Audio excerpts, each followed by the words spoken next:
இது அம்மா வீட்டில் எடுத்த விளாக் தான். புதன்கிழமை அம்மா வீட்டுக்கு போயிருந்தேன். தம்பி கொஞ்சம் ஃபீவராகவே இருந்துச்சு. அதான் போய் சிறகடிச்சிட்டு வரலான்னு நான் சிறகடிச்சிட்டு அம்மா வீட்டுக்கு போயிட்டேன் அப்படியே. ஏன்னா அம்மா வீட்டுக்கு போனால் கொஞ்சம் ரெஸ்ட் கிடைக்கும். அதனால் இங்கே இருந்தால் ஒரே ஆளை வச்சு சமாளிக்க முடியாது. நைன்னு அழுதுகிட்டே இருந்தான். அதனால தான் அங்கே போயிட்டேன். அங்கே போய் கொஞ்ச நேரம் அம்மாவுக்கு ஹெல்ப் பண்ணிவிட்டு அப்படியே வேடிக்கை பார்த்துட்டு விளையாடிட்டு அங்கே நம்மளுக்கு அதுதான்.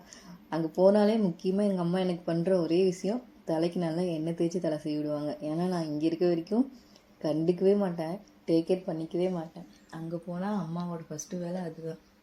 திட்டிகிட்டே செய்வாங்க.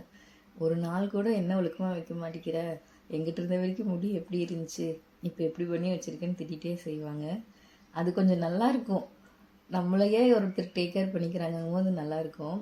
அந்த ஃபீல் எனக்கு எப்போ வந்துச்சுன்னா, நான் ஒரு குழந்தைக்கு அம்மா ஆனதுக்கப்புறம் தான் அது எனக்கு புரிஞ்சுது. ஓ, அம்மா இதனால தான் நம்மளை திட்டியிருக்காங்க அப்படின்னு. யாரெல்லாம் அப்படி ஃபீல் பண்ணியிருக்கீங்கன்னு கமெண்ட் பண்ணுங்கள். அம்மா லவ் என்லெஸ்ஸுங்க, என்லெஸ். அவ்வளோதான், வேறு வார்த்தையே கிடையாது. Bye bye.